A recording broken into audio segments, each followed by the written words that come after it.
Well. DJ Uiagalelei out with a fractured finger. Backup quarterback in to start for the Seminoles. Can the Florida State Seminoles give the Clemson Tigers a contest this weekend in Tallahassee? We'll talk about all of that and more coming up in tonight's show. Thank you guys so much for joining me. I am Tiger Paul Craven. Welcome to another episode of the All In Show right here on Clemson Football at the Voice of College Football. If you are not subscribed to the channel, please go ahead and hit that subscribe button for us. We are on the road to 6,000 subscribers. You guys got us to 5,000. Now we're on the road to 6,000. Thank you guys so much for the support. And as always, this is a live video, so hit that like button while you're in here. That helps us out with that pesky YouTube algorithm, brings more people in and more people to chop it up about Clemson football and college football. And then last but certainly not least, if you would like to support what me and Jordan do here on the All In Show, hit that super chat feature and me and Jordan will read and respond to your comment and or question attached to that super chat. And without further ado, I'm going to bring on my co-host, Jordan Bowman. What's up, man? How you doing tonight? Good, man. All things considered, it's been a very turbulent week for, I'm sure, a lot of people, especially, within the state of South Carolina and Western North Carolina. And so I just wanted to start off and just say, for any of you guys that were in the affected areas, some of you got it way worse than me and TPC did. And I just want to extend my condolences. And obviously didn't want to start the show off on a somber note, but I felt like I just wanted to put that out there because I know a lot of people are hurting right now and dealing with a lot of loss. So I just wanted to extend that. And hopefully this show tonight will give you a little bit of levity from all the turmoil. Yeah, absolutely. Thoughts and prayers. Hearts go out to all those people that were affected. I think you hit the nail on the head. There's still a ton of people without power. There's people that lost every single thing that they own, essentially. And that's tough. I did want to give a quick shout out to TJ Moore. He's got a GoFundMe. His family home was completely devastated. It's a total loss. His family lost everything. So Clemson fans, Clemson family, pull together. Go search out TJ Moore's GoFundMe and go help a Clemson family in need during a very difficult time. There's a ton of people in the upstate of South Carolina, East Tennessee, Western North Carolina, upstate Georgia that are just going through it, and then the people in Florida as well. So our hearts are go out to those people, but at the end of the day, we love college football, and it's a good distraction when you have all that stuff to think about. It's nice to get away for an hour or two, and we are honored that you chose us to be that outlet to kind of get away from all the stuff that's going on right now. So thank you guys so much for being here. We got 18 people in the live chat right now. Make sure you guys are hitting that like button while you're in here. If you're not subscribed, I don't know what you're thinking, but go ahead and hit that subscribe button too. We're on the road to 6,000 subscribers, and me and Jordan do the All In Show every Wednesday at 8 p.m. right here on Clemson Football at the Voice of College Football. We also do a live post-game reaction to each and every Clemson Tiger game every single year. I'm going to give a quick shout-out to the comment section. We got Isaac Smith in here. Zachariah's in here. John Sarian. One of our OGs and one of our moderators. Thank you so much for showing up. Jay's in here. College Football Kickoff is in here. Thank you so much for being in here. And Jordan, we got our first super chat. I'll let you go ahead and take that one away. My boy Kuzi with his becoming customary super chat. He says, Pookie Jojo Bear, I love you. We're still recovering from the storm. Barely have any service or Wi-Fi still, but go Tigers. Yeah, Kuzi, my boy, he's up in the upstate. You know how they got hit really, really hard. Hey, I hope things are doing well, man. Him and his wife and he's got a kid on the way in the months. So, just my thoughts and prayers, and hope that, you guys get power restored pretty soon. And thank you for the $5, because you didn't have to do that. Honestly, you probably could have used that to, I don't know, buy a can of soup or something. I don't know. I don't know what you're cooking over there. But yeah, thank you once again, man. Absolutely, man. Appreciate you. You did not have to do that. Sorry you're going through all the stuff for the storm. But yeah, shout out to Pookie Jojo Bear. If you know, you know. And we'll go ahead and leave that there. But thank you for the $4.99 super chat. Really do appreciate your support on the show and on the channel. Jay says TJ Moore's GoFundMe is currently up to $26K. So that's awesome. Happy for his family. Hopefully it continues to grow and they get everything worked out, and, everything's on the up and up. Absolutely. All right, let's dive on in. You ready? Oh, one more thing I wanted to mention before we dive into the show tonight. Mekhi Williams-Lee committed to the Tigers. So we picked up a edge guy, 3-star, 4-star, depending on what recruiting agency you look at. But we filled a hole of one of those decommits that we had along the defensive end position. So shout out to Mekhi Williams-Lee, and welcome to the Clemson Tigers. Yeah, absolutely. Really loved his tape. I wasn't expecting to love it as much as I did when Clemson extended the offer, but man, really twitched up, extremely quick, and with really good strength. Better play strength than you would expect from a guy his side, because he plays a lot on the interior in high school. But yeah, he's a really, really, really great athlete, and I think this is a really good take for this Clemson recruiting class, and a big time addition for this defensive line, because he's like that. He's like that, and he's playing in 5A, 5A or 6A. I can't remember. I think it's 5A. Georgia, Atlanta high school football. So he's one of them ones. So really excited to add him to the class, and kind of a nice little consolation with all the with a couple of decommits that you've had, and plus former NC State commit. So you kind of got to beat Dave Dorn twice. So feels good. Beat him on the field and stole their 4-star defensive end. So that's a win in my book anytime, and couldn't come against a better coach. Absolutely. All right, Jordan, I think it's time to dive into the show tonight. We got several topics we want to cover.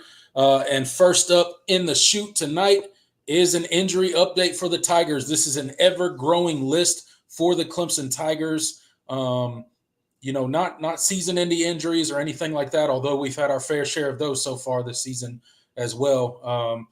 Thoughts to Kobe McLeod and who am I missing that's out for the season? Watson Young. Adam Randall out for an extended period of time, although Dabo did say that he was looking very good and responding very well after his surgery on his foot there. So shout out to him. Hopefully he has a quick recovery. But this is an ever-growing list for the Tigers. I'm going to go ahead and list the guys, and then we'll talk a little bit about the impact that it could possibly have on this game and the Clemson season going forward with a couple of these guys. Some of these guys are scheduled to be back this game, hopefully. Fingers crossed nothing happens in practice. But we got Peter Woods. Dabo said he's practiced every single day, sounding like that he's going to return to the team, and it couldn't come at a better time. We need Peter Woods in the worst way along that defensive end position. Not that the guys filling in have done terrible, but we've showed some vulnerability along the edge for the Clemson Tigers defense. We'll get into that a little bit later. DeMonte Capehart day-to-day, Tyler Brown day-to-day as well. Antonio Williams, Dabo said he's good to go, so he's not day-to-day. That was the first non-day-to-day guy I think we've ever gotten out of Dabo so far in the 2024 season. Anyway, so Antonio Williams full go for Saturday's contest. Colin Sadler day-to-day. Troy Stellato day-to-day got hurt last week in practice. Obviously, we didn't know about it until game time, and he didn't play. So he's day to day as well. What are your thoughts on this ever growing list of injuries or guys that are just, kind of banged up for the Tigers? And what kind of impact could it have on this Florida State game and then the broader season going forward for the Tigers? Yeah, well, I mean, I think it's pretty clear at this point. This staff is really trying to do their best to manage this, kind of load manage this group, because they want to make sure that their best guys are healthy. So, I think not all of these injuries are super serious, but they want to make sure that they heal up correctly and are good to go. And so, it could have an impact. I mean, you're getting Peter Woods back is obviously the biggest biggest addition you could possibly get. Massive for this defensive line group, this defensive end group, and will help you a lot in terms of your run defense and setting the edge. And so, it's good that these guys are, there's nothing there doesn't seem to be anything long term. And we'll see who gets to go on game day, because again, day to day can mean they're out for another this game. It could mean they're out for 2 more games, or it could mean they're going to play on Saturday, and you have no idea. It's not great that you don't have Colin Sadler, because again, he's been a reliable 6th guy to fill in and spell, especially at the guard position. So if he can't go, that does make things a little bit muddier in terms of your depth after Trent Howard. And so, but I think all things considered, it could be a lot worse. And glad that you're getting Peter Woods and Antonio Williams. And Antonio Williams played last week, so you didn't really lose him. But having him healthy is a big deal.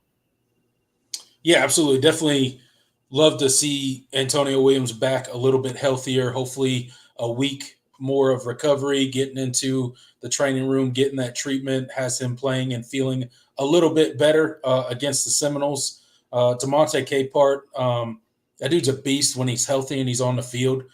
So hopefully he's a go for Saturday, because I think his impact is kind of unmatched in the middle of that defense. Although we got some dudes there too, Trey Williams, Defiling Green. You can rattle off the rest of the defensive tackles as well. But DeMonte Capehart, I think, is just one of those unique guys that when he's not on the field, you can tell. He just has that kind of presence on the field. Peter Woods, a guy we need. We've struggled to set the edge, and we'll talk about that a little bit more as we do the breakdown of Florida State and Clemson. But we need him back, and we need him healthy because he's just a big piece of that defense. And you can tell that he's been missing for a period of time now. So hopefully we can get him back. Hopefully we get a few more of these pieces back, and we don't rack up too many injuries during the Florida State game. But as of right now, Clemson's looking pretty good in the injury department. Just a bunch of guys with kind of banged up, kind of knick-knack injuries, just stuff that happens throughout the season for every football team in America. So, yeah, and we'll see who gets to go among the day-to-days on Saturday. So it's always kind of a fun little guessing game. It's a roll of the dice, man. You never know who's gonna go and who's not gonna go. So we'll see. We should start doing. They should start doing prop bets on which day-to-day player for the Tigers is gonna play. Hey, that'd be fun. Yeah, you could probably make some good money if you get some intel early on. Yeah, you got an inside guy. You might be able to make some money. All right, guys, we got 34 people in the live chat right now. Make sure you guys are hitting that like button while you're in here. Get as close to that 34 number as we possibly can. And also remember that you can catch Clemson live on all your favorite audio platforms, anywhere you get your podcast, the long format audio of all of the shows that we do here on Clemson Football at the Voice of College Football are all there for you to listen to, rate, review, subscribe there. Again, Clemson Live on all your favorite audio platforms. All right, Jordan, this past Saturday, Clemson Tigers faced off against the Stanford Cardinals. It was a interesting game for a portion of it, but Clemson ended up winning the game 40-14. Got the job done. Faced a little adversity throughout the game. The offense faced a little bit of adversity, a little bit of sputtering and kind of drive stalling here and there for various reasons. The defense in the first half, obviously, kind of allowed that perimeter run to really gash them and really cause problems. The QB run caused a lot of problems in that game against Stanford as well.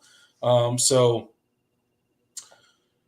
it was nice to see, I think, for the offense to overcome adversity. It was nice to see Cade Klubnik stand in that pocket and take a couple shots and deliver the football and deliver catchable passes to the defense. I think the offensive line probably played its worst game of the season, possibly. But that's not to say they played terrible, but they allowed a little bit more pressure. They allowed their first sack that was credited against the offensive line for the 2024 season. Defense, obviously, the edge was a point of struggle, specifically in that first half. Turned the page to the second half. They kind of got it going a little bit, as did the offense, and Clemson kind of stretches the lead. Comfortable 26-point win at the end of it. But you did see some adversity happen. Shout out Barrett Carter. Shout out R.J. Mickens. They probably had their best games of the season this past Saturday. So what were your, just kind of trying to put a bow on the Stanford game, what were your overall thoughts going back, looking at the game now that we've had, 4 or 5 days to kind of digest it and kind of gather our thoughts on it? What were your kind of final thoughts on that Stanford game? Yeah, I mean, I'll start defensively because that was the group that, you saw a lot of you saw a consistent struggle. And obviously you mentioned setting the edge. At this point, you see the youth and inexperience that you have in that group. And I thought some guys flashed. I went back and watched the game. And, I think in the post game, I gave Jaheim Lawson a hard time. I thought he actually, going back and rewatching his snaps, he played a lot better than I thought. And so, potentially he's a guy that could slowly start to emerge and, be another option behind, Peter Woods. And of course, you have Cade Denhoff. But there's not really a clear rotation. AJ Hoffler, a guy, I've been banging the drum for, but he definitely struggled in this game. And that's what I thought in the post game, and it confirmed it, on the rewatch. So just kind of, it's good teach tape, as we've talked about, and this defense clearly, they have a lot of guys that are still kind of figuring their roles out and learning kind of as we go. But the good thing is the offense is scoring points and giving them the leeway to do so. And offensively, you faced adversity. I thought they responded well. Stanford was extremely aggressive. Played a lot of man. They walked a lot of guys up on the line of scrimmage. They didn't want Clemson to run the ball, to beat them running the ball. And Clemson said, okay, well, if you're going to give us, over the top, we're going to keep taking shots. And they did it. And that's what we've been, like I said in the postgame, that's what we've been looking to see out of a Clemson offense for the better part of 3 seasons. And you saw that they kept plugging, and eventually they hit. And Cade, despite some execution errors and some underthrows and some wide receiver and tight end drops, they still managed to put up over 400 yards of offense and 40 points. So, I mean, a bad game or an underwhelming game from this offense still has the ability to be explosive and put up a lot of points. And we definitely couldn't say that last year. I mean, a game like this would have ended with Clemson scoring like 17. Yeah. So it's good to see. No doubt about it. And look, we're obviously going to point out the things that Clemson did not do well in that game. But at the end of the day, it's a far cry from the Clemson team that we saw last year. Clemson football kickoff makes a great point in here. Struggled, but still up 20-7 at the half. Starters finished 40-7. Not a bad game. Absolutely not. And that's kind of the point that I think both of us made during the post-game live video was, with all the things that could be cleaned up and could be done a lot better on this Clemson team, we were still in control of the game for the entire game. The game was never really in doubt. You never felt like Clemson was in danger of losing the game at any point. But there were certainly things that we could clean up, and that's not something we would have saw from this Clemson team last year. We would have been in a dogfight down to the end, stressed out, having half a heart attack in the fourth quarter, wondering if we're going to pull it out or we're going to have another, heartbreaking loss with some crazy turnover. That would have been last year, and that wasn't this year. So shout out to this team and the growth that they've done over the offseason and how different a year makes. It's fun to watch, and it's great to see that the offense has the ability now to pick up the defense when they are struggling a bit, when teams are moving the ball against them.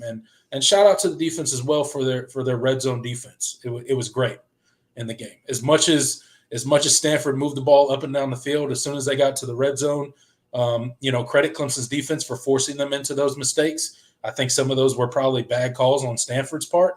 But Clemson still forced them into those mistakes and capitalized on them. So overall, I think it was a good game for the Tigers, and it was nice to see them go through a little adversity after, as Dabo said, and I don't know if it was his post-game press conference or one of his weekly press conferences, but after a few easy halves, they finally got to, get on Clemson and the players a little bit during halftime because of, some of the play that was happening out on the field in that first half.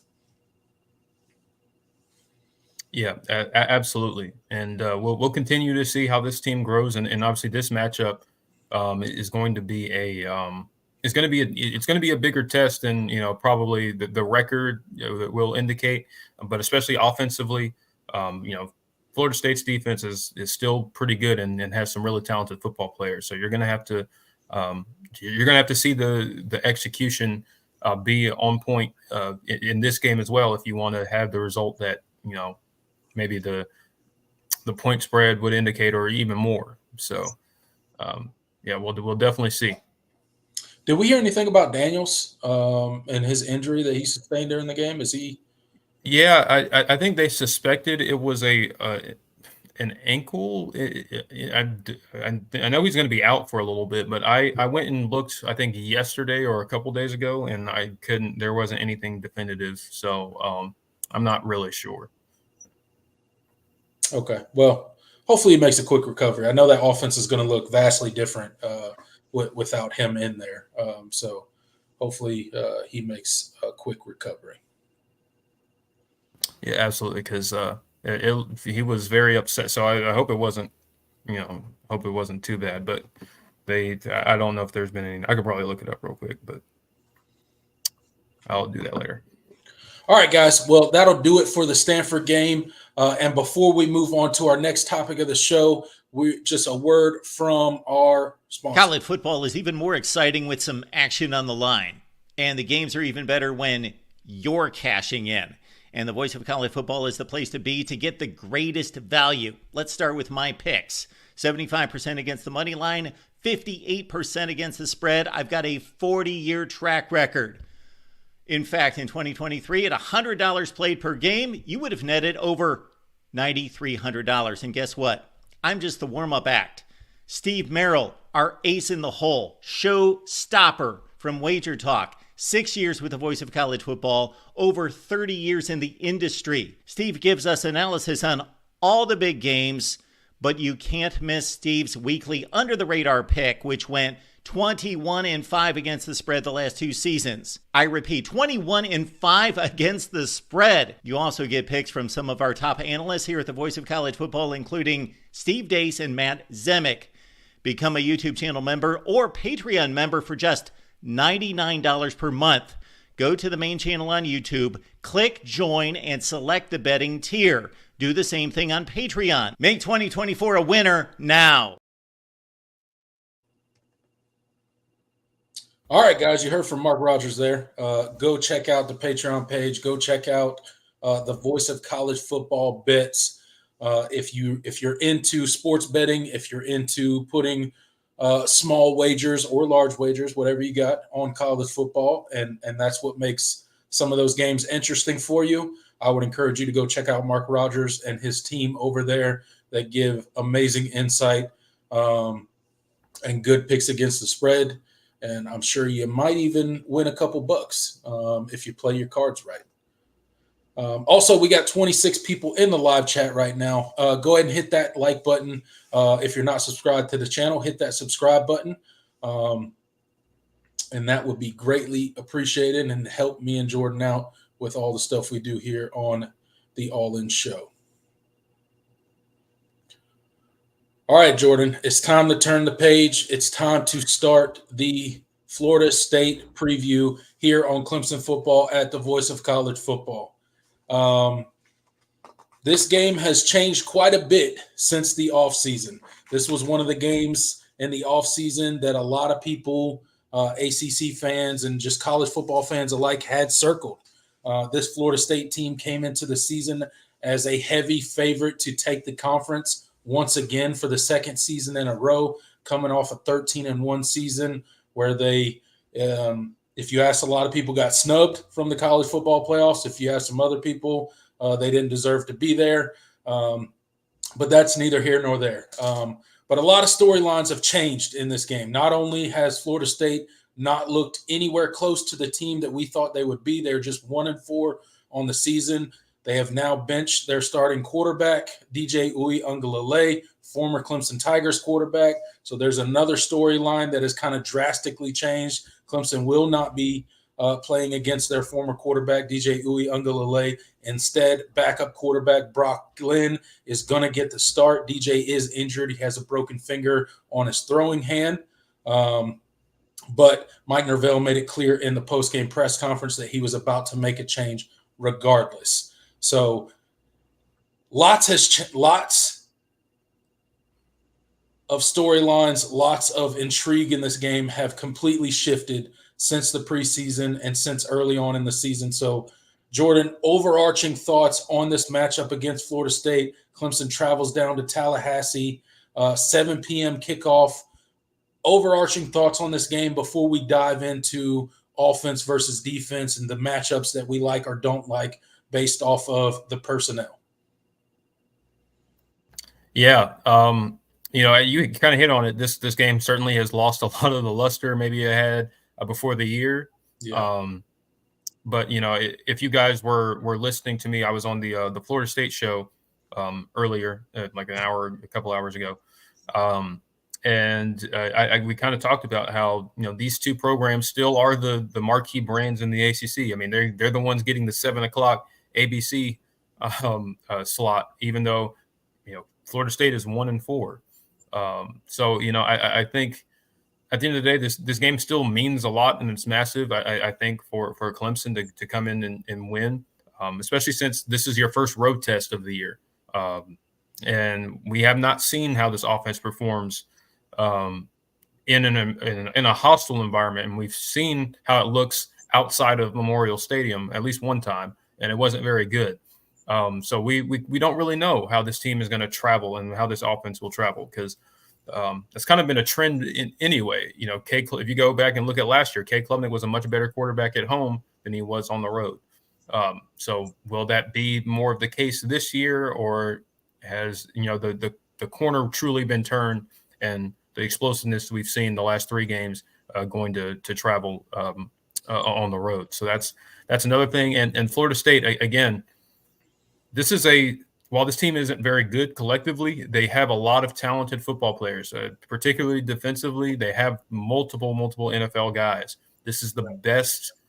This is the best collection of athletes that you will have played since you played Georgia.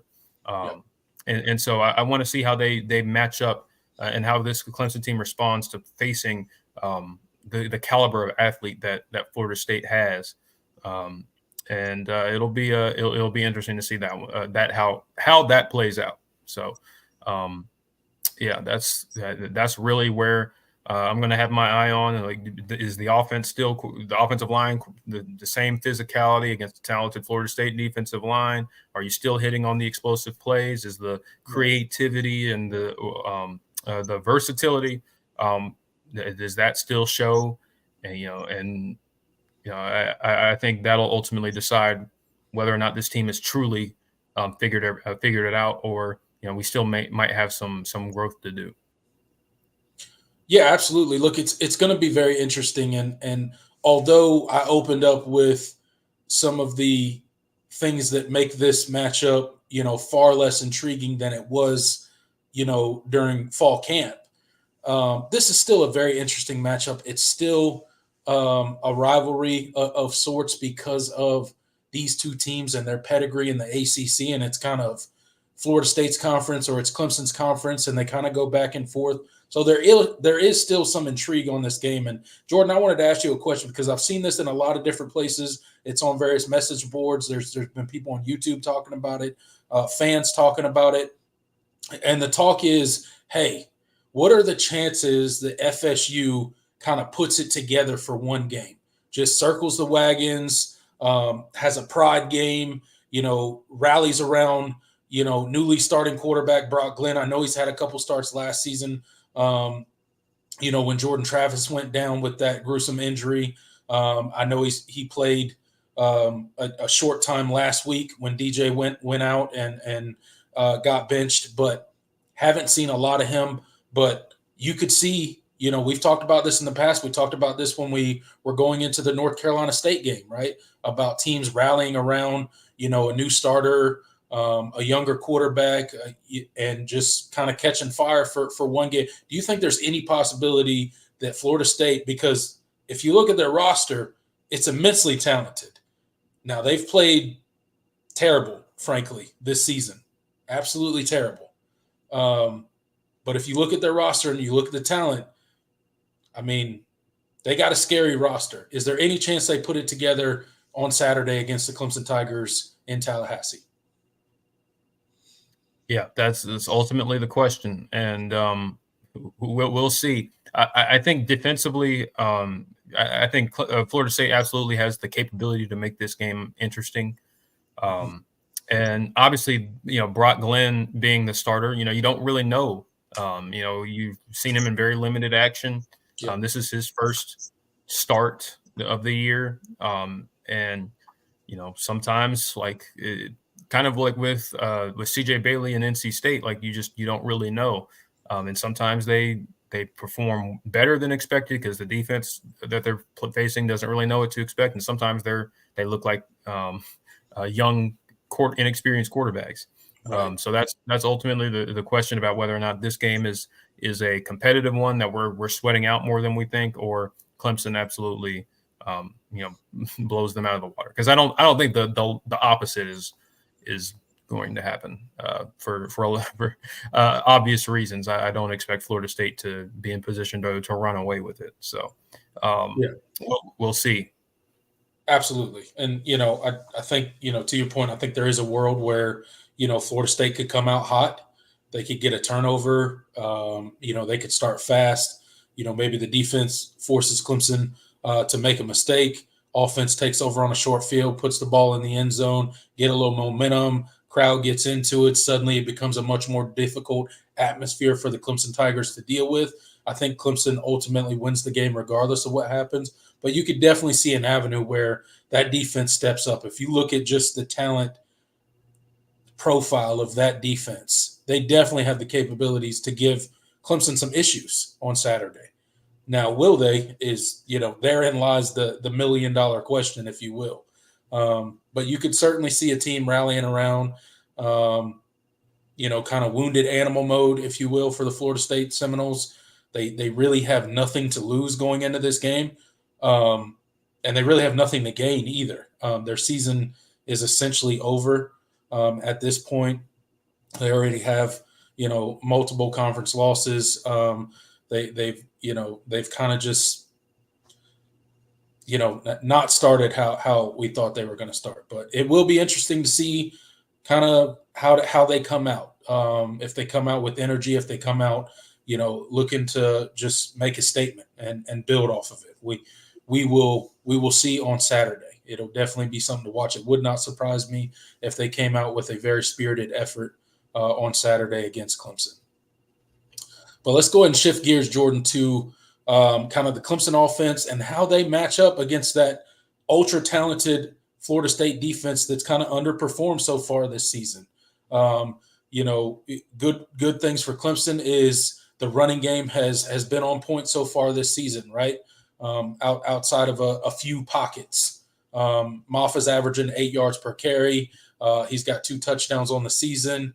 I think he's up over 350 yards or somewhere in that neighborhood. The explosive plays are becoming almost consistent for this Clemson offense. They're clearly going to take shots down the field regardless of what's happening.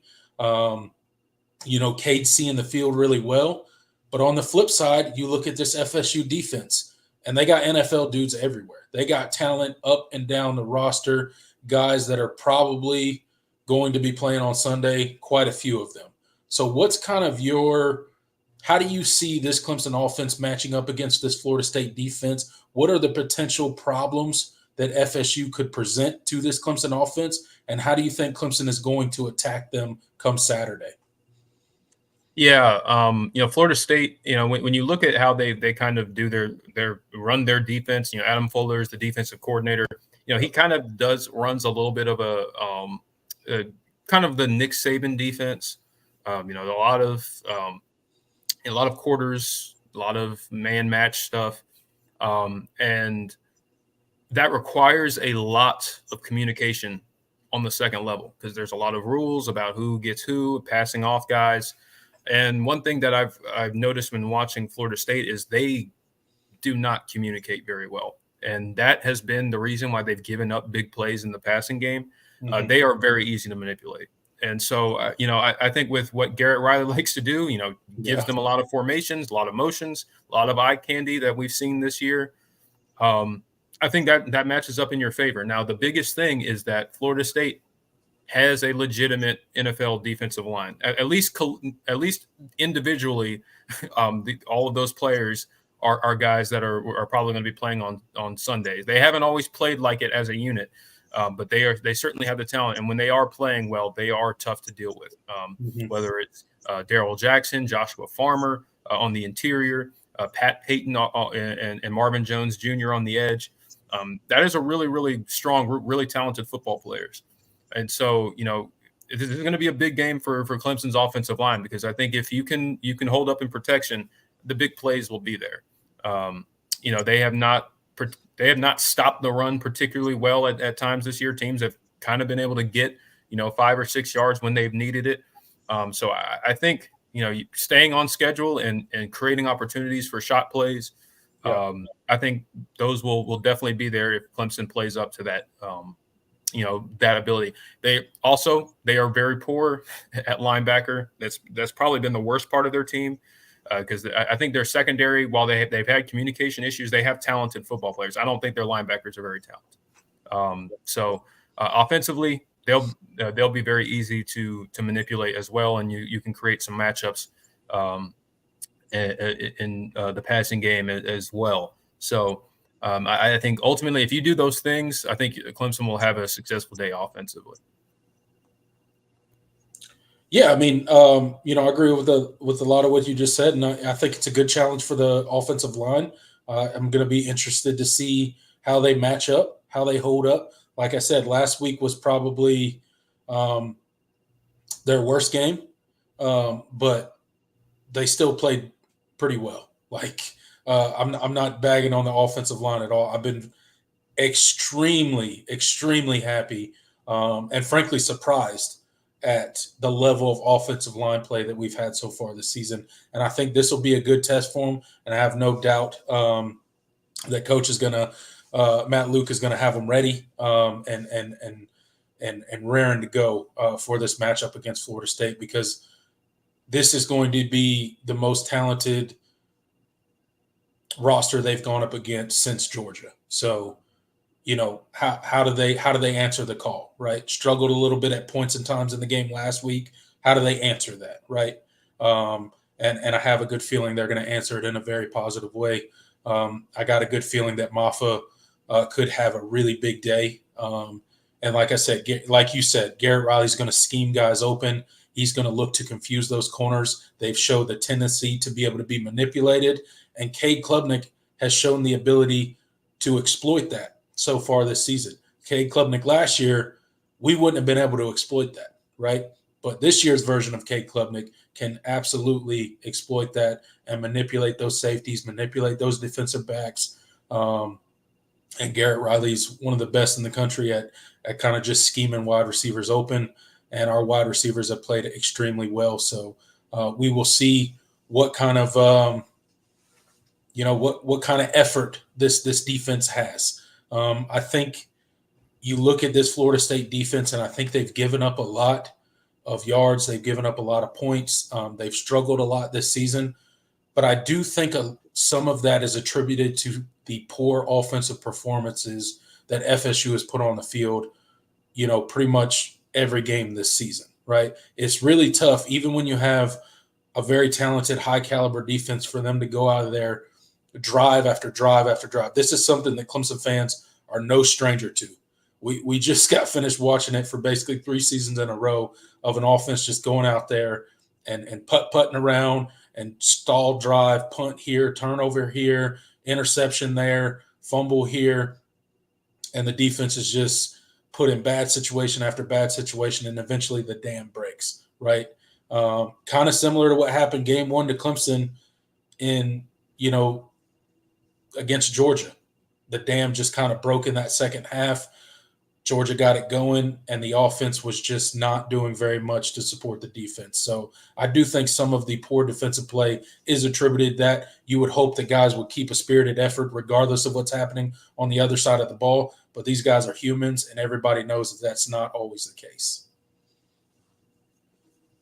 Yeah, absolutely. And, this group is, again, like I said, this group is going to we're going to learn a lot about this group with how they respond to this environment and how this road environment, kind of how we can expect them to play in the future, possibly. So offensively, I think there's going to be a lot of opportunities to have success, but the execution you need to see the consistency and execution that you've seen the last 3 weeks. And if you do, I think you'll have a pretty good day offensively. Yeah, absolutely. Completely agree. All right, let's go ahead and switch gears. We'll go this Florida State offense and how they match up against this Clemson defense. Now, obviously, we've already made it known. Everybody knows Brock Glenn, backup quarterback for the Seminoles, is going to get the start on Saturday. It's going to be his first start of the season. And he's had limited playing time, played some in reserve of Jordan Travis last season, obviously played some last game to close out. The game did not play particularly well, went 0-4 last game to kind of finish the game off. Again, the game was already out of hand, but, it's the unknown for Clemson. They got a very limited amount of tape on him. You think you know what they're going to do with him, but again, I'm always leery when you're kind of going against a quarterback that doesn't have a ton of tape, especially when a team's struggling. A lot of teams just rally around that new guy starting for whatever reason. It just tends to happen more often than not. So that's something to watch, I think, for this Florida State offense and particularly the Clemson defense going up against them. Wildcat with Lawrence Tolofili, I think that's definitely something that Florida State's going to try against Clemson. They're going to try to test the perimeter of this defense. Clemson has put on tape time and time again this season that we are not good at contain, that we allow the explosive run play, particularly on the edge of the defense. We let them break contain, and it goes for big yardage. So they're gonna test Clemson there and see if these defensive ends are up to, or these linebackers, whoever has edge contained, if they're up to the task to set that edge. That's something Clemson's got to be very diligent in this week. Florida State's offensive line has struggled this year. That does not bode well for them against this Clemson defensive line, particularly the interior. They've had a lot of penalties. So that's definitely something that's going to, not bode well for them. I think our defensive backs have held up really well. Our linebackers are starting to produce at the level that I expected them to produce early on in the season. The past couple games for the linebackers, they've just been getting better and better and better, and you're starting to see the level of play that we thought would happen early in the season.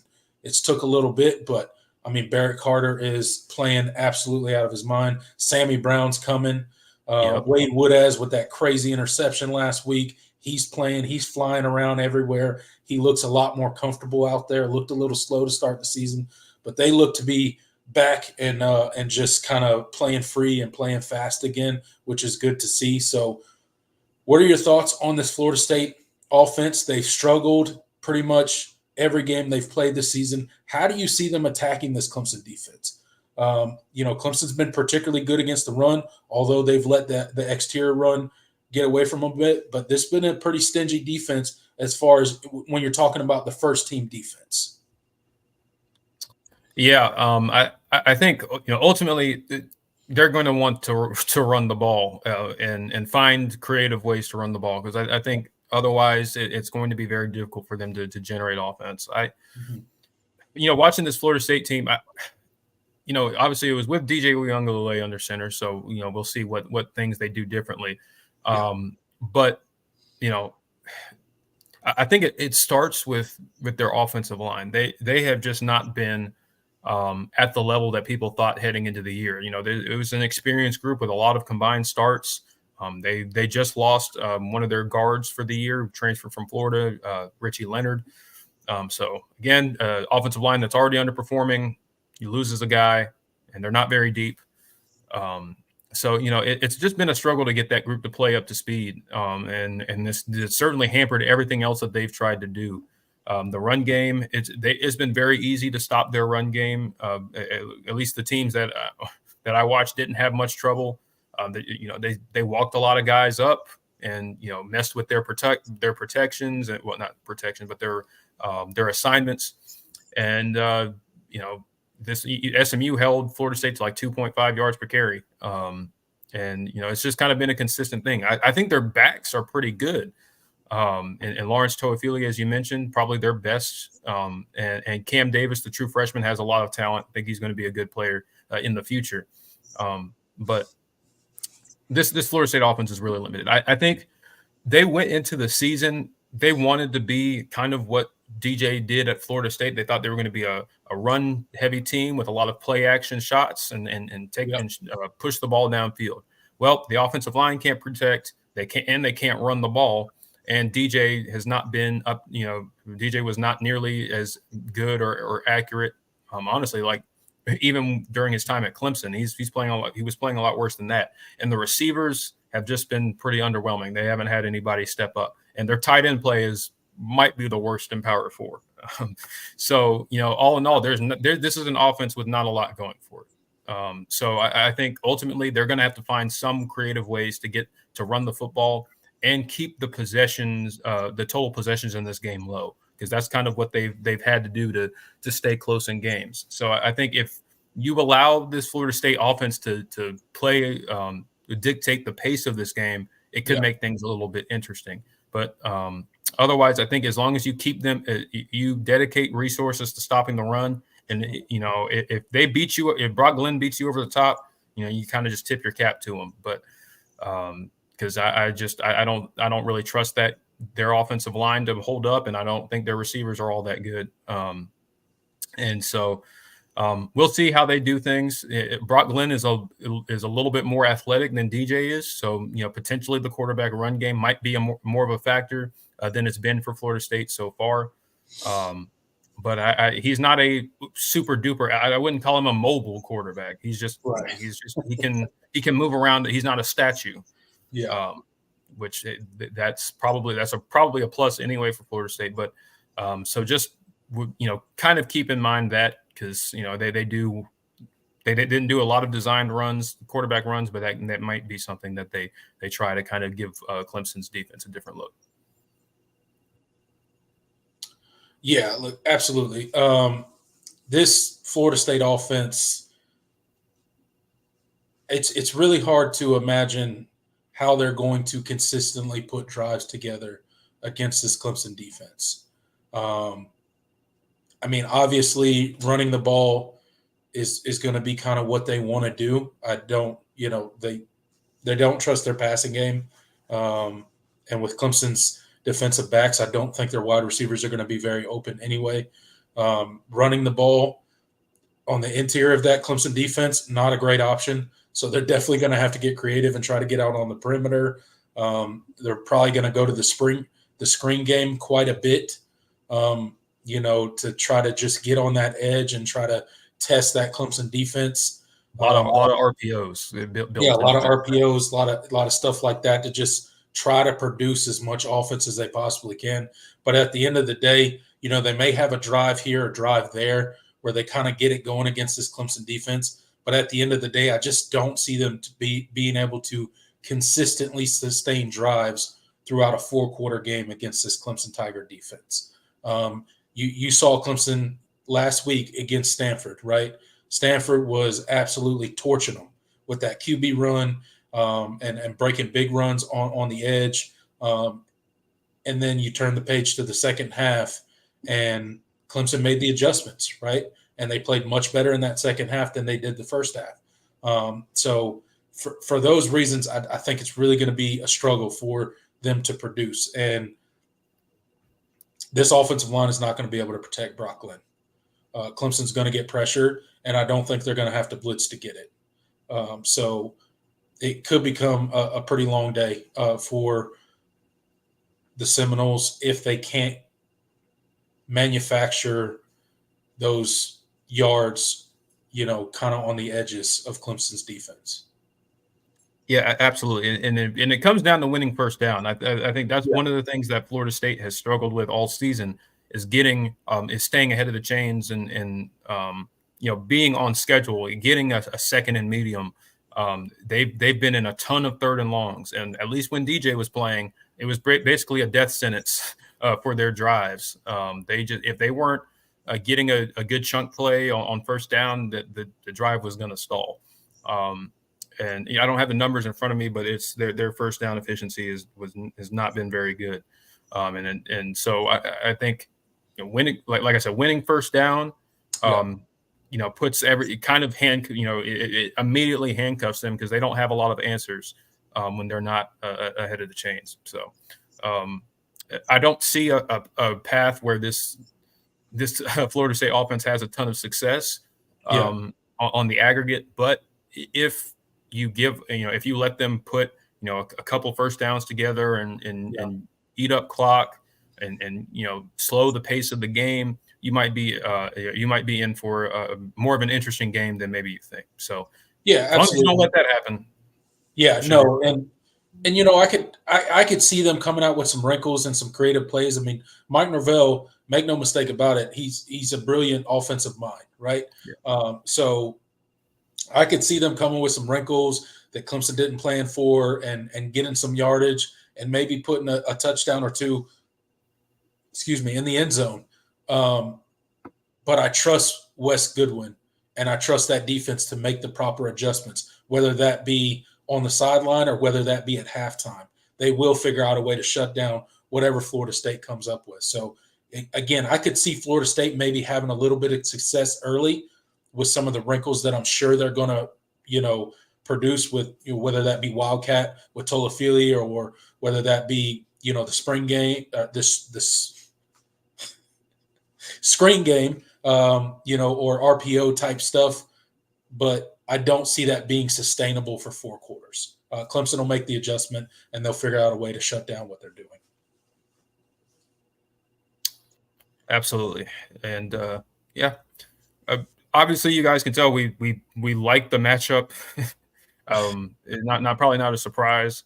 But again, this when a team is playing your back's against the wall and they don't really have anything to lose, you can be surprised. I said on the Florida State show that the inverse kind of happened last year when Florida State was the team that was on a roll. They had beaten LSU. They were looking crisp and looking like the best team in the conference. And, Clemson started the year losing to Duke and was kind of already behind the 8 ball as far as, kind of the ACC race was concerned. And they didn't look good in the games afterward either. But they ended up putting together one of their better performances of the year, even though they lost. Yeah. Sometimes, that can happen. And so things can happen. This is college football after all. Especially since you're on the road. Yeah. look no further than Ole Miss losing to Kentucky. No one saw that coming. So Nope. yeah, I'm not saying we lose to Florida State. Again, if you've heard us talk for almost an hour now, obviously we do not think that's going to happen. But with that said, anything's possible in college football. Yeah. As cliche as that is, it's true. A team can get some momentum and create a couple negative plays, and suddenly you're in a dogfight. And that's not where Clemson wants to find themselves on the road in Tallahassee. No, you do not.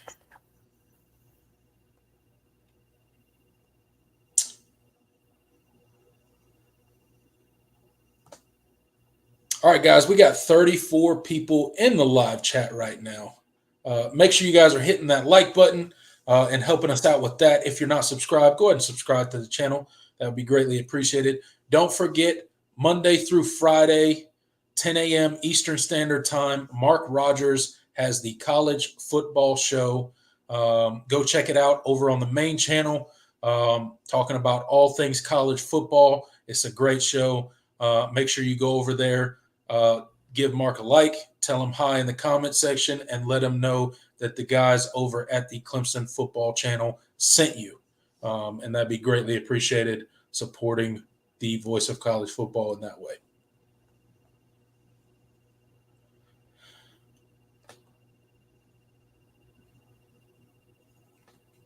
All right, Jordan. We have kind of previewed the game. We've talked about the matchups that we like, the matchups that we don't like, the things that could or could not happen.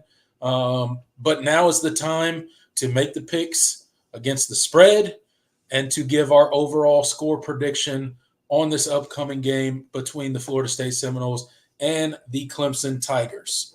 I'll give you the lines as they stand right now, where they started and where they are right now. And then we can go ahead with our picks both against the spread and our score prediction. So the line opened up at Clemson minus 15.5. It is now at Clemson minus 14.5. Over-under opened up at 46.5. And now it sits at 47.5. So, Jordan, with that information, what's your thoughts on the spread, the over-under, and your overall score prediction for this game against Florida State this weekend? Yeah, obviously, really like the matchup. But I do think that Florida State defensively, they've played better the past couple of weeks, although I don't think the SMU game really showed it. At least their front has played a lot better. So I think they'll have some things and they'll make some plays. But I think Clemson ultimately will hit on enough explosive plays and kind of get the job done. I like Clemson to cover. It's only 14.5, doesn't quite feel like enough, but it's Vegas, and they don't always, it's always it's a rolling thing week to week as far as kind of how they power rate teams, and there's still a lot of priors, and obviously Florida State's defense has kept them in a lot of games. But I like Clemson to cover here. Score prediction, I'm feeling something like 38-10. I think I think Clemson has the opportunity to get 40 because if they don't allow Florida State to slow the game down, but I think they'll make enough plays, and I don't expect Florida State to generate enough offense.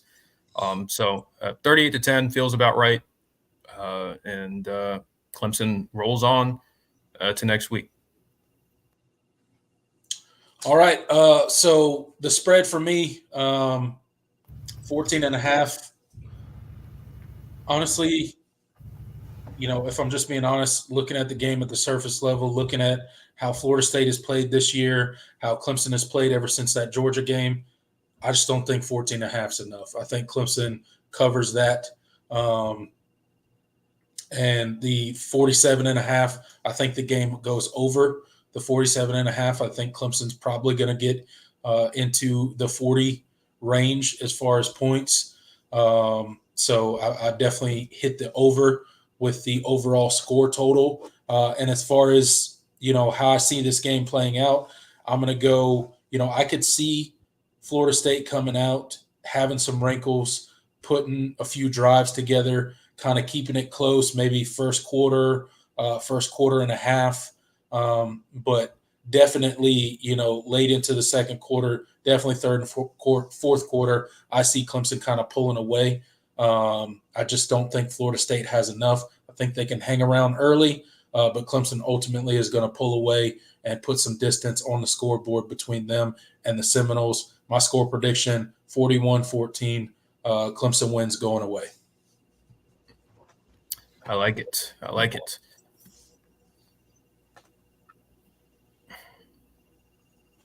A couple score predictions in the chat.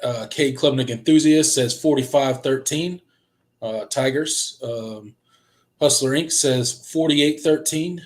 Clemson football kickoff says 50-17. So everybody predicted more points for the Tigers than we are, Jordan. Yeah, I'm giving Florida State's defense more credit than that, but it could, and that's one thing I haven't mentioned. Florida State has shown, I'm not one to really read into players and their kind of their mentality and stuff. But when things have not been going well, the body language has not always been very good with Florida State. I think there was a little bit of quit last week against SMU. I think you can, if you get that, especially if you get that Florida State defense to quit, this could get ugly. But I do think they're going to come out fired up. It is Clemson, and they have, put together a game plan. This game has not really gotten out of hand in a while.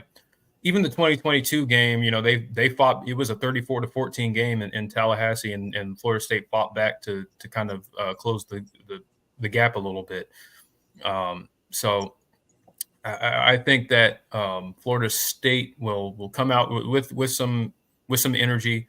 But if you can zap that energy, then that's when I think you could potentially really light up the scoreboard. But we'll see. Yeah, if Clemson has a similar start that they've had the past few weeks on offense, I think you could see Florida State kind of in give up mode quickly in this game, especially if that Clemson offense starts, like they did against App State, or like they did against North Carolina State, where it's kind of over before you blink and the first quarter ends and Clemson's already up 28 points. I could see Florida State going in give up mode, but like I said, I'm going to give their defense a little bit more credit than that. Like you said, and I'm going to predict that they keep it close for about a quarter and a half. Maybe until halftime, and then I think Clemson kind of pulls away in the second half, kind of similar to what happened last week. Although the score wasn't super close, it was 20-7 at halftime. So I could see something like that, and then Clemson putting the distance in the third quarter. But guys, we got 34 people in the live chat. We got one more segment, the BYOG or sell segment, and then we are going to turn it over to you guys, the comment section. So make sure you're getting your questions. Make sure you're getting your comments in the live chat right now, and me and Jordan will be responding to those here right after this next segment. BYOG or sell, Jordan, the most famous segment I think we've ever had on this show so far. Definitely the most popular one, fan favorite, if you will. So we'll go back and forth with a couple BYOG or sells of our own, then see what the comment section is saying with BYOG or sell, and then we'll turn it over and just read regular questions and comments for the rest of the time that we have. All right, I'll go ahead and start, Jordan. I'm going to go Phil Maffa. Now, Phil Maffa is averaging 8 yards a carry so far this season. He's got 43 carries on the season, 300-plus yards rushing, and 2 touchdowns. I'm going to say Phil Maffa doubles his touchdown total in this game. So Maffa, 2 or more rushing touchdowns against the Seminoles. BYOG or sell? Ooh, that's a good one. I'm going to sell just because the way they've played and utilized him, It's kind of just, it's just kind of a sprinkle of film off of every game. Like, and that sprinkle is really good, but like they're load managing him. It's like they're going to get him 7 to 10 carries a game. Yeah. So I'm not sure if he's going to get the opportunities, and because especially with the way this Clemson offense is taking shots down the field. So I think he gets 1, but I don't think he doubles it. He would have to get 2. So I'm selling. But it could happen. It could certainly happen. Yeah, absolutely. Could definitely happen. All right. BYOG or sell. We will see 2 Florida State quarterbacks on Saturday. Their backup is the true freshman, 5-star Luke Kromenhoek. There's a lot of Florida State fans that want to see him as well. If the game gets out of hand or Brock Glenn struggles early, you think would Brock have a short leash, and we see Luke in not just in like garbage time, but in actual second, third quarter type action. So I'll go BYOG on that. I'll buy that just because I don't know if they bench Brock Glenn during this game. I don't know if it gets to that point, but I do think this game is probably going to get away from Florida State late, and they probably will want to see what that true freshman has to offer, seeing as DJ's probably going to be out for a period of time. If Brock Glenn doesn't look super good against Clemson, maybe into the third quarter, into the fourth quarter, they kind of turn the keys over to that young freshman and just kind of see what happens. Maybe they're just playing for the future, right, and just seeing what they have in that freshman QB. I could definitely see that happen, so I'll buy. And people in the chat mentioning that Kromenhoek has been reported in practice to have that they've worked some packages in, at least in practice. They're gonna. I fully believe that Florida State is going to throw every single thing they possibly can at Clemson on Saturday. They're not going to hold anything back. They'll have Toafili and the Wildcat. They'll have a package for that true freshman quarterback. They'll have they'll throw everything that Norvell can think of. They're going to throw at Clemson to try to stay in this game and make it competitive, which is why this game worries me a little bit, right?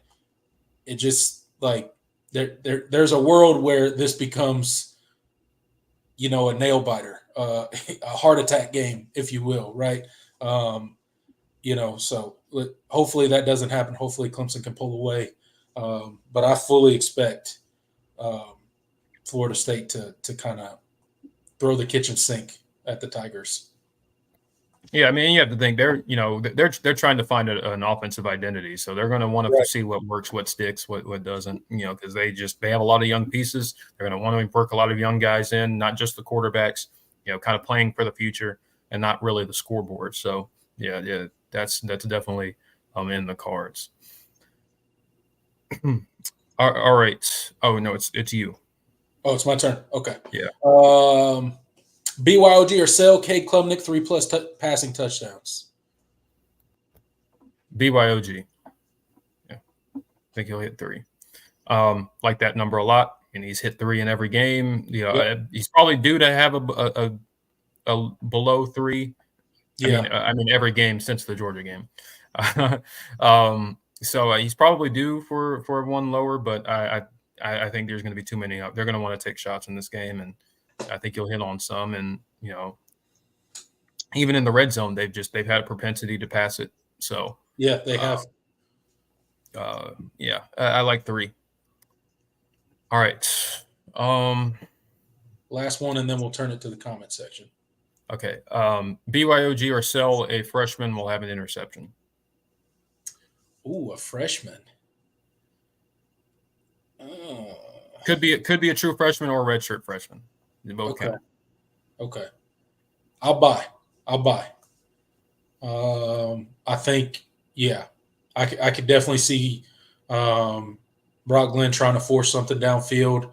Clemson kind of starting to pull away, and he's trying to make a play and make something happen. Yeah, I'll buy. I think they will. I'm with you. All right, let's see what you guys are hitting on in the live chat. Some of y'all's. Let me see.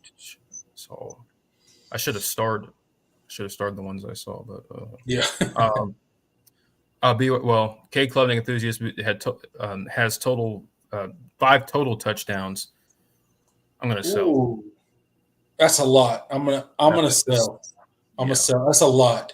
I know he's done it this season, and he's certainly capable of it. But I'm gonna sell. I don't think he gets 5. Because I picked 38. I picked 38 to 10, especially for me. So like that math, like he would have to score every single touchdown that you score, for that to happen. He'd have to be responsible for every single score at least. And I think Phil Maffa or any of the running backs will be responsible for at least a couple. All right. John Sharon with a good one. BYOG or sell. Vizina gets to play and contribute 7 or more points. Ooh. He's seen action in all 3 games since the Georgia game, and he has not produced a scoring drive since the App State game. You know what? I'm gonna buy. I don't know why, but I'm gonna buy. I think, yeah. I'm going to sell and score a touchdown. I'm going to sell, but I would like to see that. That would be nice. If you get to that point.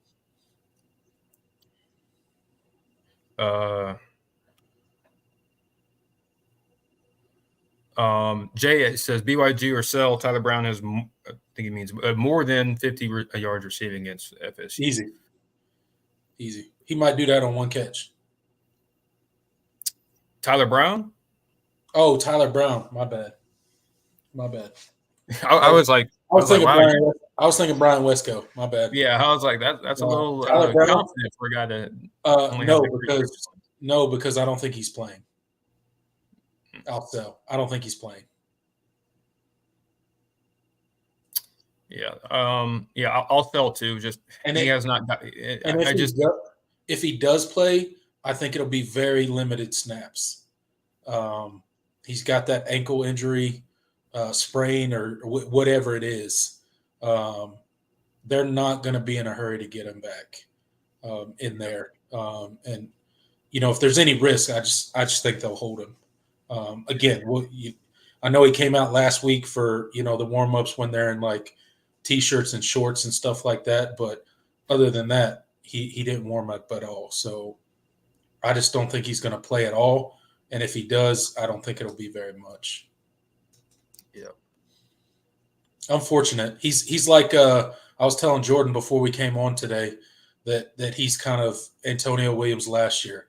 Had an explosive freshman campaign, led the team in receiving, and year 2 as a sophomore just can't stay on the field. Injury here, injury there.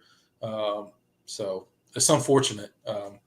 I hope he shakes back, and maybe the second half of the season he can kind of, come back into his own. Yeah. Clemson football kickoff with a good one. BYOG or sell. TJ Moore gets his first 100-yard game. Ooh. Now that would be cool. I do think TJ Moore is going to see a lot of targets in this game. Especially he's back in his home state, and with everything that him and his family have been through, and I think they've been trying to get him more opportunities. Yeah. Anyway, screw it. BYOG. I'm just going to say TJ Moore is your leading receiver. Yeah, I'll go with you on that. Just because of I'm going to speak it into existence because I hope it happens for him. Yeah. I hope he has a killer game back in his state for the first time. His family's going through all that stuff. I hope it happens for him. I hope he has a monster outing. 100 yards, 2 touchdowns.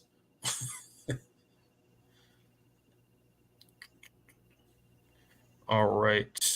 Maybe one more, and then we'll go to the regular comments. Hustler Inc. asked a big question, a big picture one. He says, BYG or sell. Clemson will be number 3 in the college football final rankings. ACC championship win would make us number 3.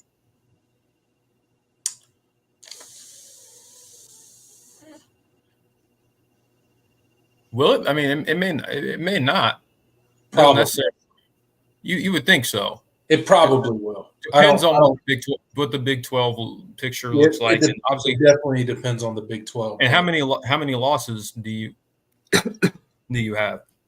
Because again, it's the top four conference champions get a bye, but that could happen in any order. And what if it's like what if like a 3-loss SEC team is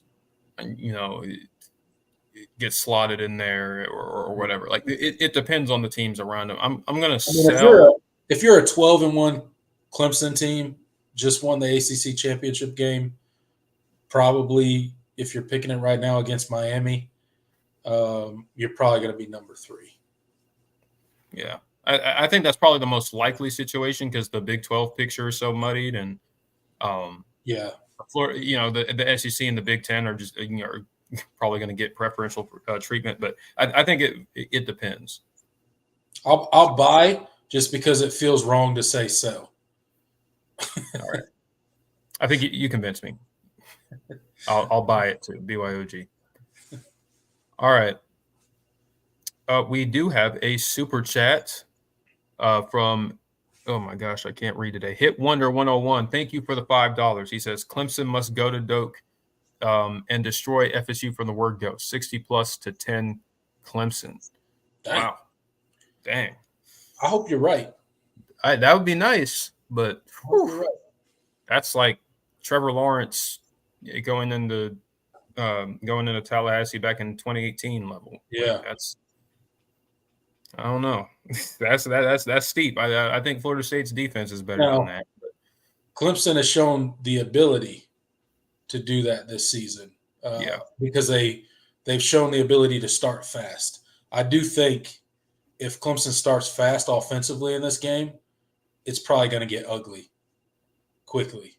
Yeah. But 60 seems like a lot, and once at a certain point, they're going to take the first team out, and I don't expect that. Right. Yeah, no, 60 is a lot. But I do think it could get ugly if Clemson starts fast, which as a Clemson fan, that's what you would hope they would do. But if it looks, like we did against Stanford last week, where we kind of, some drives stalled and we kind of muddled around a little bit in that first half, it could stay close for a bit. All right. And once again, thank you, Hit Wonder, for the super chat. Let's see what you guys are hitting on in the live chat. Still doing a lot of BYOG or so. We have started comments. Some of them are really old. But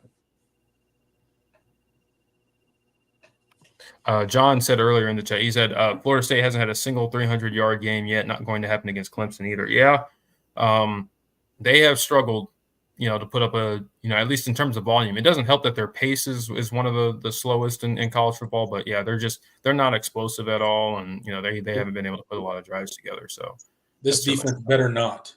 Yeah, better not. No, better not.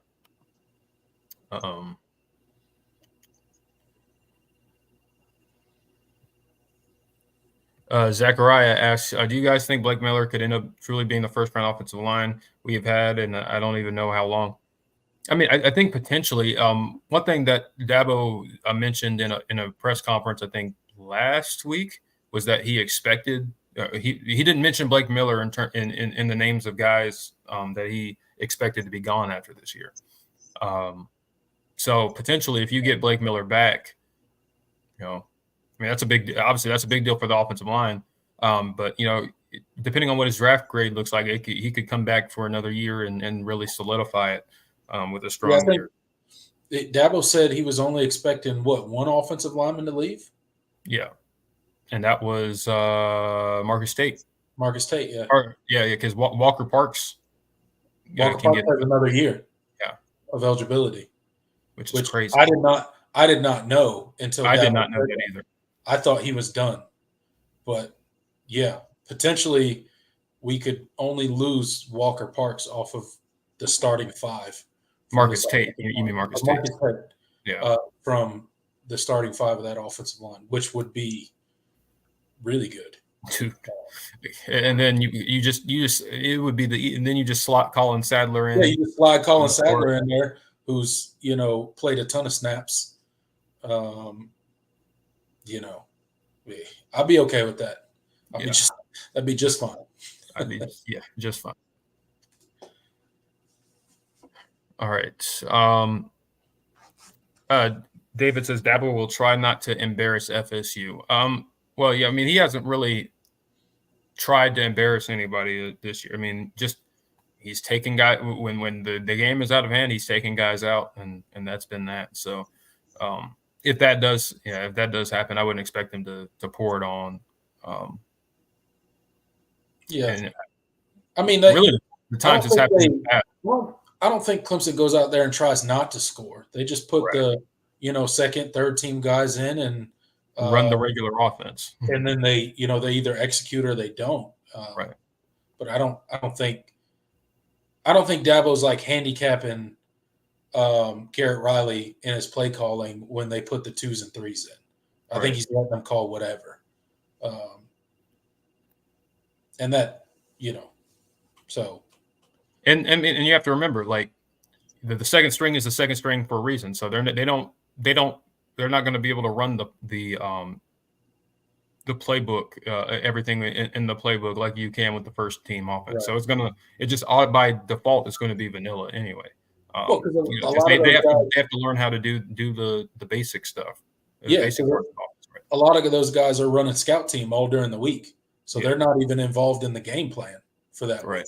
So they're kind of going in there, sort of blind when they get put in. So that's another reason that's different. Yeah, absolutely.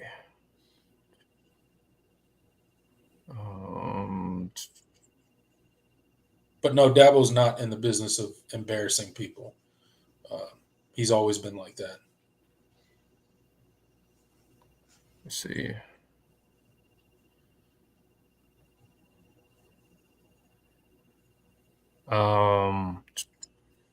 Clemson football kickoff says Clemson isn't playing scary anymore. Riley is in full control. Well, and I think like it's not even just that Riley is in full control. It's just that we're executing. Everybody's executing that, and you weren't doing that last year. You couldn't run the stuff, a lot of the stuff that we've seen this year because they couldn't do the basic stuff. Right? Like you guys were like last year, Clemson's offense could barely run counter right. So it's like you don't even you have to. They had to strip a lot of things back because they were like, okay, this is obviously too much. We need to make sure that they can do this stuff right, or we can't, because everything that we do and all the cool stuff we want to do builds off of the core principles. And now you have a team that understands and can execute the core principles. And now that's when you get to have fun and you get to add all the wrinkles that you've seen the last 3 weeks. And it's been fun, man. It's good when the coaching and the players are buying in and fully and have a good understanding of what they're doing, because that was not the case at times last year. And it wasn't just like everybody was messing up. It was always just one guy or one or two guys not doing their job, and that's the difference between a sack, tackle for loss, turnover, or an explosive play. And there were just so many times you missed on that because you just had guys that weren't able to execute it. And now you do. And you're seeing the results. I see what you did there, John. Yeah, I wasn't even going to get into it. That's funny. That's funny. Dylan asks, what is the likelihood of securing Donovan Murph for the last wide receiver in 2025? Yeah, that's a good question. Dylan asks about the in-state wide receiver Donovan Murph, recently reclassified to the 2025 class. Clemson heavily involved, South Carolina, Bama is another team. I think the chances are I think Clemson has a really good shot. It's still not clear how far he's going to extend his recruitment. I think he said he wanted to extend it into February, but we'll see. We'll see. but Clemson's trying to get him in. South Carolina, Bama has been calling, and they certainly have pull as well. So I think those are the three teams in the mix, and I think Clemson has as good a shot as any. Him reclassifying, I think, is really good for both in-state schools. So, but we'll see.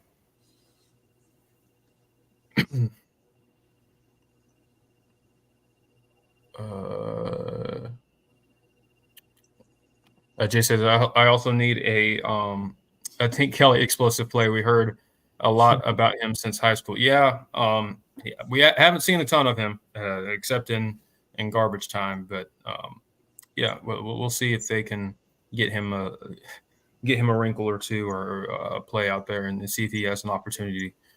Just get the ball out to him in space on like a screen or something. It'd be interesting because we haven't really gotten to see much of it yet.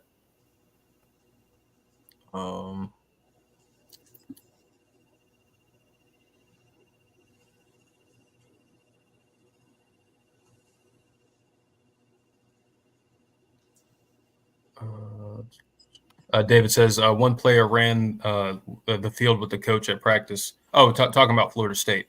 The other players jogged down the sideline on video. Yeah. You guys don't know what he's talking about. Florida State or Mike Norvell before every practice, like they have like this race in the indoor facility. It's kind of like it's a culture, like how you do anything is how you do everything type of thing. And and that's last year when they would post videos, it was like most of the team was out there running with him. But now it's not a lot. I don't always read into stuff like that, but it was interesting, and people were definitely making a big deal about it on social media. So yeah, it's interesting. Hustler Inc. says, how do you think Wesco or Moore fares up against the talents of Ryan Williams or Jeremiah Smith and the whole freshman wide receiver outlook? That's a really good question.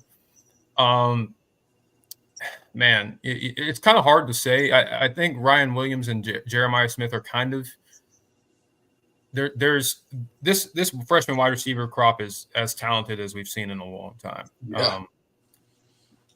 I think Ryan Williams and Jeremiah Smith have certainly seen more volume.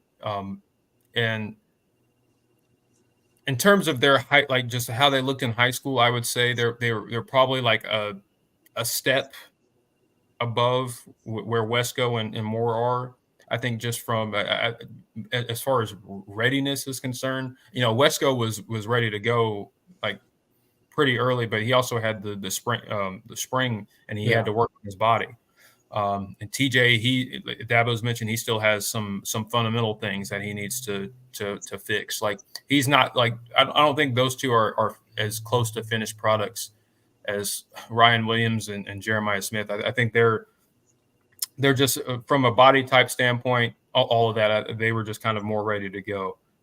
But that's not really saying much. Those are two of the best freshman wide receivers.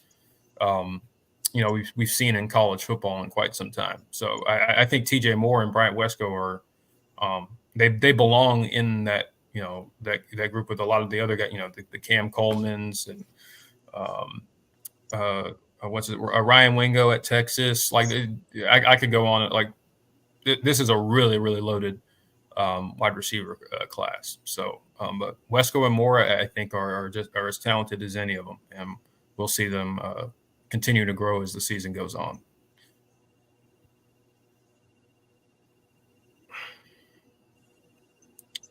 David asks, any updates on Christian Ingram? Does the commitment today impact him? No, it doesn't.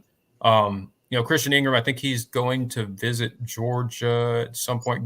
Georgia's kind of been getting involved with him. We'll see kind of, how his recruitment sort of shakes out. But no, the Mekhi Williams Lee committing to Clemson is not going to affect his recruitment. But if he goes elsewhere, it's not because of that. Let's see. Dylan says, oh, good Lord. There's always something in my wide receiver recruiting should be a lot better with the deep ball back. Will this be a more than 10+ deep passing game versus FSU? I'm not. I think he's saying will they take 10+ deep shots against FSU? 10+. I don't know about 10. They'll take quite a few though. I think they'll take it. I think they'll take a good bit. And certainly, Clemson having the explosiveness back in the offense will certainly make wide receiver recruiting a lot easier. That's no doubt about that. Yep.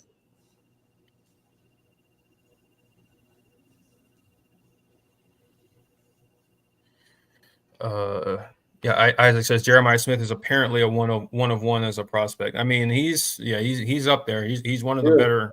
He's good. Better wide receiver prospects out of high school that we've seen for sure. So he's like that. He's like that. He came in as Ohio State's. He's Ohio State's best receiver, really. Which is not wide receiver. Ohio State lost all that. Saying something. Because they don't lack wide receiver talent. No, they don't. And he's been a stud. So.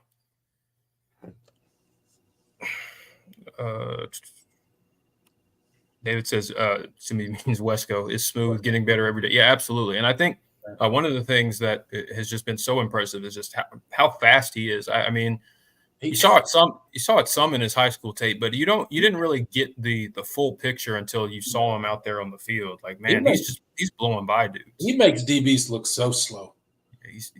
And he doesn't look like he's trying to run that fast. No. Like, some people, like, when they're running full speed, like, you could tell, like, there's a lot of effort there. Like, it looks effortless to Wesco. He's just gliding out there. And he looks like a natural, man. His speed is lethal out there. I mean, and he ran track, but his numbers, like, I was talking about this with a friend, like, his numbers weren't that great. I mean, they were fine, but, like, they didn't really jump, like, hitting 22 miles per hour type speed.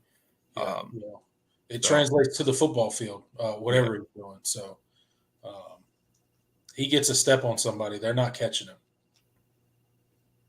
As long as the ball's thrown in stride. Chris Brown says Dabo changes the narrative about the transfer portal player development if Clemson has success in the playoffs this year. I mean, if this team makes it to the playoff and wins a playoff game or two, I mean, I think even if they make the playoffs, there will be some reconsideration about kind of the opinions of Dabo's approach and that. Yeah. So I think it'll quiet some of it. I still think some of it'll it won't completely go away. It just goes to the old adage, right? Like, winning cures all. Right. Winning cures everything. It would definitely dampen it a good bit, and it wouldn't saturate everything about Clemson. Like this offseason, like you listen to podcasts, you listen to national media folks, and it's like every time Clemson comes into the conversation, it's transfer portal, and NIL. Transfer portal, NIL. Transfer portal, NIL. That's all you heard. All offseason. We talked about it in the offseason, how we were just sick of hearing, like, every time Clemson was talked about, all it was about was the lack of transfer portal use, and Clemson doesn't do NIL, which is not true. But, a lot of people believe that for some reason. When the rhetoric and the narrative gets out there, like, people just run with it, whether it's true or not.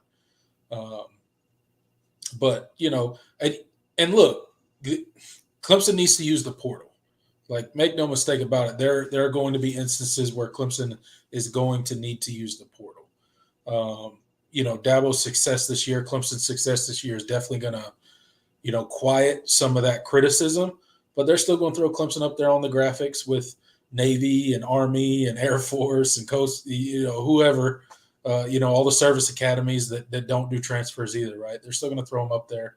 And there are going to come, situations where Clemson has to use the portal. One of the concerns is, from a Clemson standpoint, right? We do a pretty good job of not losing our starters. We probably lost 2 ish starters via the transfer portal since it's been a thing, but we do lose several depth pieces every single year, right? And when you replace those constantly with high school recruiting, you're getting very young. You're getting younger and younger when it comes to your depth. So some of that, it does give you a reason to be concerned long term.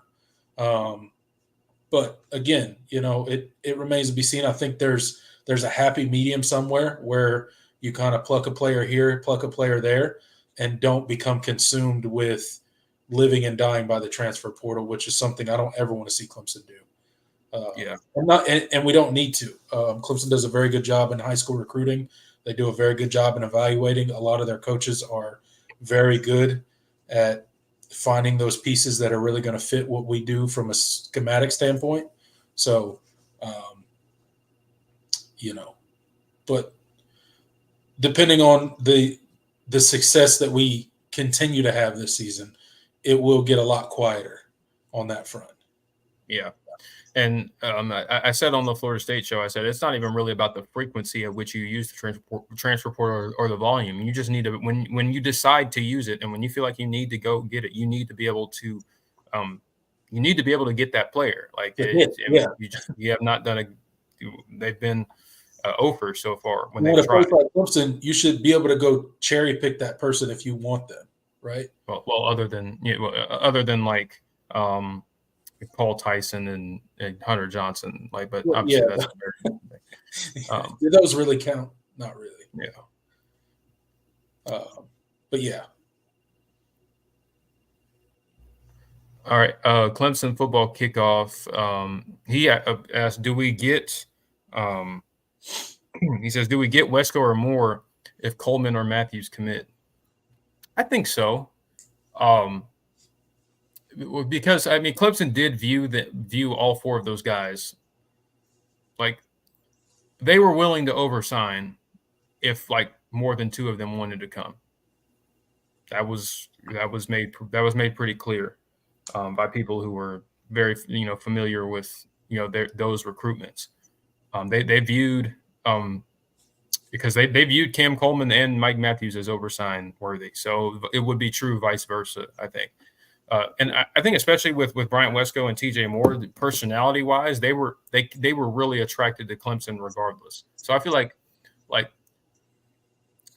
obviously maybe Wesco or Moore committing might have affected Cam Coleman and Mike Matthews, but vice versa. I don't think it would have been the same vice versa if the other 2 were the ones that committed and you're trying to oversign for Wesco or Moore.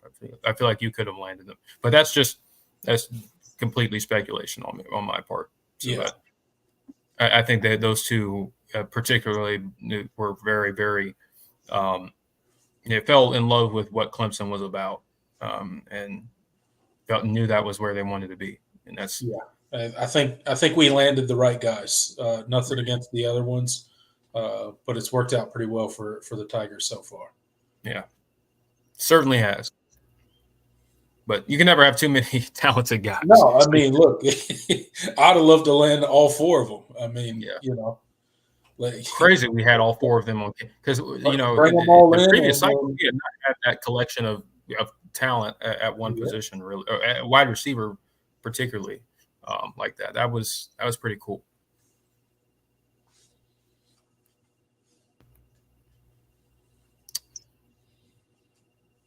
All right.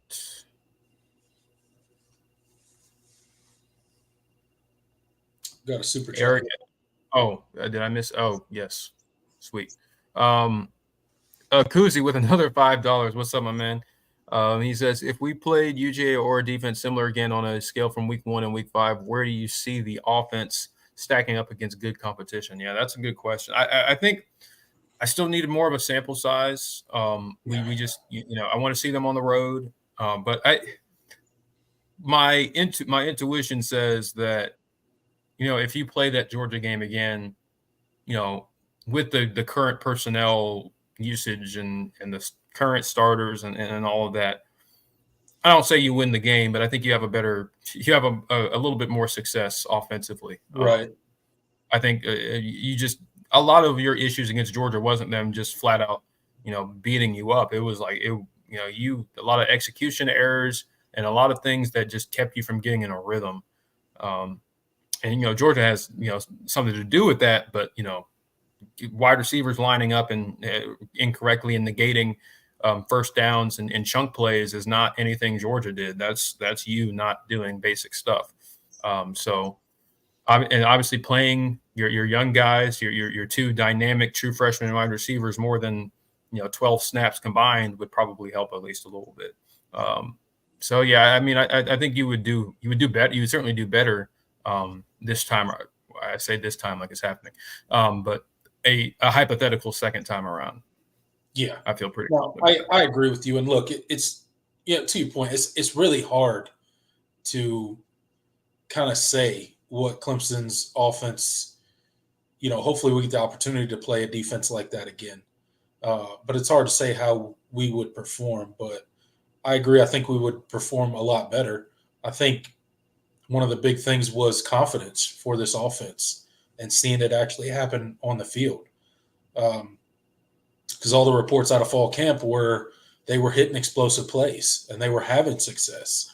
And then we watched that game one, and I was like, there's no way that offense had success against our defense. There's no way. I don't believe it. And now we've kind of seen them explode time and time again. And, yes, some of that is probably attributed to level of competition you're playing. But, Clemson scoring on 12 straight drives, I don't think that's not all, you're playing weaker competition. That's just you're executing at a very high level, and you have a lot of skill on offense. Do we win that Georgia game second go around? I'd say probably no, but it certainly wouldn't be a 30-plus point blowout, right? Right. And you generate more than 100. How many yards of offense did they have in that game? Like 190, 89? 180 something. Yeah. Something like that. And Georgia had 400 and something. Yeah. It was, completely lopsided. But, I definitely think we're capable of a lot more success against a much higher caliber defense. But again, that remains to be seen. And hopefully we get the opportunity where we get to see it on the field. Because if we do, that means we've earned our way into some pretty special games towards the end of the season. Absolutely. All right. I think we hit on mostly everything that I wanted to hit on. I feel like this is a good place to wrap it up. Absolutely. We got 44 people in the live chat right now. Thank you guys so much for showing up tonight. Really do appreciate it. Florida State week's going to be fun. Can't wait to see the game. Can't wait to see you guys in the post-game live. Remember, if you haven't already, go ahead and hit that like button on your way out. It really helps us out here. If you're not subscribed, please hit that subscribe button. If you know somebody that enjoys college football content, tell them about our show. Share our channel with them. Me and Jordan do the All-In Show right here every Wednesday at 8 p.m. We also do post-game live reactions to each and every Clemson Tiger game throughout the season. Hope you guys enjoyed the show tonight. Thank you guys so much for showing up and getting into the comment section like you always do. We will see you this Friday. Show will be about 3.5 hours after kickoff time, or about 10 to 15 minutes after the clock hits zero in Tallahassee this Saturday. Me and Jordan will be hopping on right here on the Clemson Football Channel to give you our live reaction of everything that we saw in the game. Jordan, you got anything for the people? No. Once again, thank you guys for showing up, showing out.